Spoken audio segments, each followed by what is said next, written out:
Taurus and Pisces compatibility tarot reading. That's literally it. That's our entire data set for this conversation, but wow, it is packed with meaning. And we have to explore what the source commits to covering, right?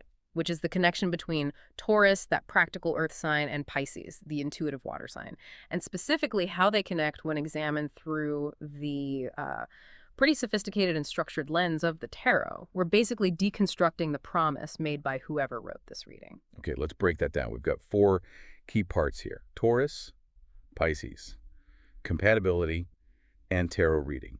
Now, since you gave us this specific title, we're going to assume you've got the basics of the zodiac down. So we don't need to define earth and water signs necessarily, but we do need to tackle the inherent tension right away in pairing them.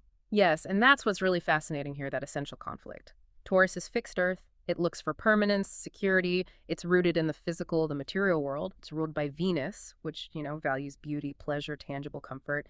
Then you have Pisces, which is mutable water. Completely different. Seeking flow, emotional depth, connection to the spiritual, the subconscious. Ruled by Jupiter expansion and Neptune dreams, illusions. So if we were just looking at the elements generally, the question might be simpler, like, does Earth contain water and make it fertile? Or does the constant movement of water just erode the Earth? But this isn't just elements, it's about the signs, so the tension feels more psychological. Precisely. The Taurian drive is often towards building this, beautiful fortress of security, solid, dependable. The Piscean impulse, on the other hand, is almost to dissolve boundaries, to explore that huge, sometimes kind of dangerous ocean of emotion and spirit. So the challenge they pose to each other is pretty profound. It's like, can Taurus offer an anchor without it feeling like a cage to Pisces? And can Pisces bring in imagination and depth without making the Taurian anchor feel like it's just drifting away? Which leads us right to that next crucial word in the title. Compatibility. Mm. So the source isn't just looking at the tension, it's actually promising to find where they successfully interact, the common ground, maybe emotional ground, where their ruling planets can kind of meet. Yeah, and if you look at those ruling planets, Venus for Taurus, Jupiter and Neptune for Pisces, the common thread might be emotional depth and connection, actually. Venus is about harmony and relationships, love. Jupiter and Neptune are about vision, spiritual connection, expansion, big dreams. So the compatibility this reading is likely aiming for. It probably centers on a relationship where the solid security of Taurus lets the visionary world of Pisces be expressed safely, maybe even, made real, manifested in the material world. Oh, okay. So it's like a partnership where the dreams actually get a foundation. Mm. The Taurus partner could ground the sometimes overwhelming emotional world of Pisces. And Pisces, in turn, offers Taurus that imaginative escape, that soulful depth they might otherwise suppress because they're so focused on practicality. That kind of synthesis. That's probably the conceptual goal the full reading would be digging for. Now, here's where, for me at least, it gets really interesting. Yeah. Because this potential relationship blueprint, it needs a specific way to describe its path, right? Its potential problems, its likely outcome, just general astrology. Well, it can only get you so far. You need some kind of structure. And the structure, the mechanism chosen, is the final piece. Mm-hmm. The tarot reading. This is so important because it shifts the whole analysis from just broad personality traits into a structured symbolic story, an arc.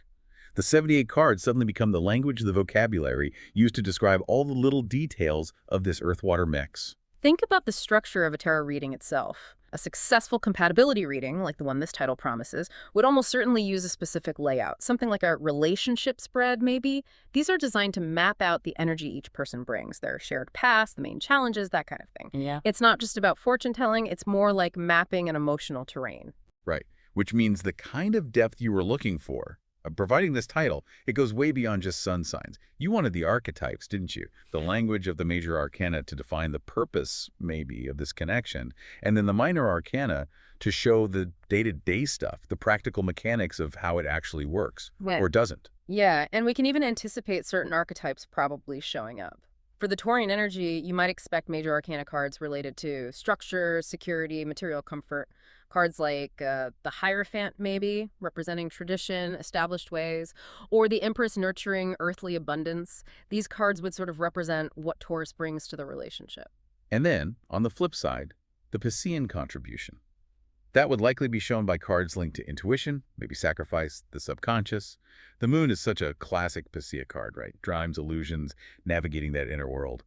Or possibly even the Hanged Man, which often represents surrender, shifting your perspective, seeing things differently. Exactly. And the real core of the compatibility reading, the insight, would lie in how these archetypal energies actually interact within the spread's layout.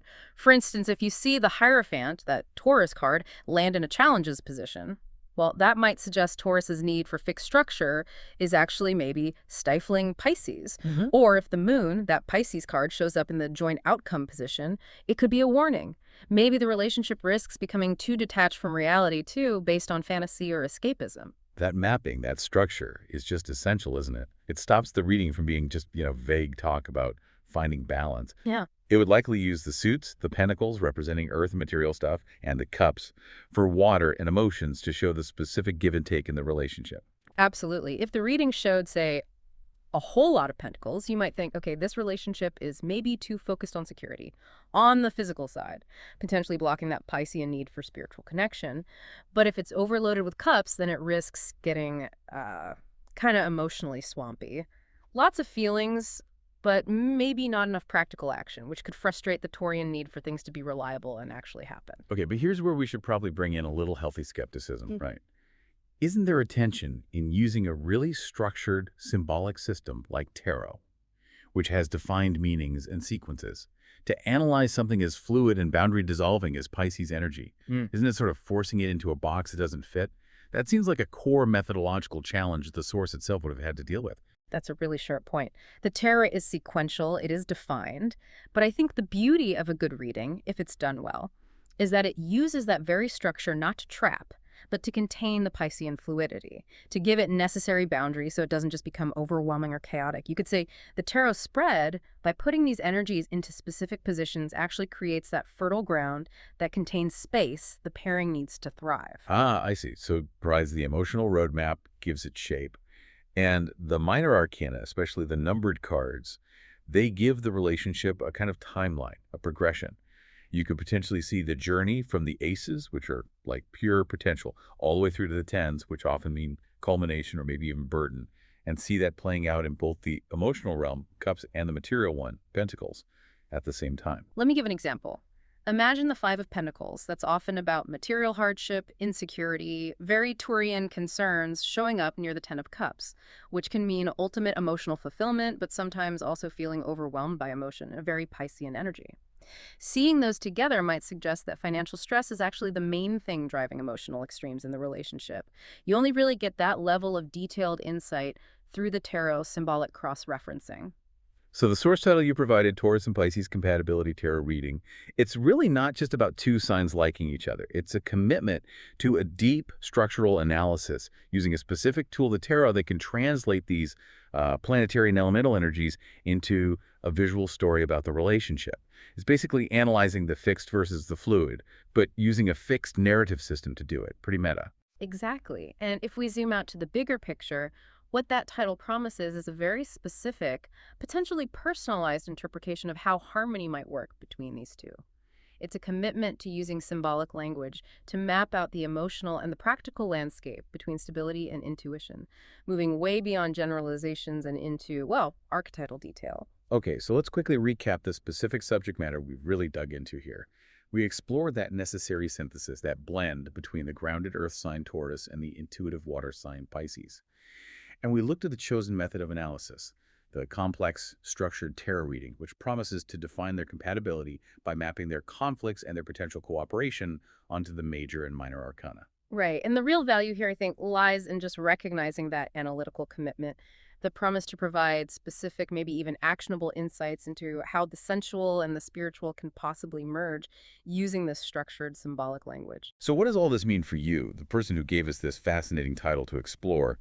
We've basically analyzed the steps this reading must take to fulfill its own promise. Now, the tarot, it deals in these big archetypes, right? The highest forms of energy. So just thinking about the title alone, Taurus and Pisces Compatibility Tarot Reading, what specific major arcana card do you think would best represent the unified goal that this kind of earth-water relationship ultimately strives for?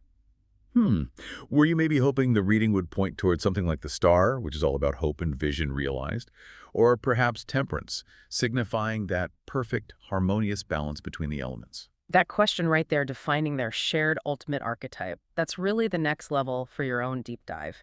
keep thinking about how fixed structures can actually create space for boundless creativity. It's a fascinating paradox. Absolutely. Until next time, keep seeking out those deep truths and definitely keep sharing your most interesting sources with us. We'll be here, ready for your next request.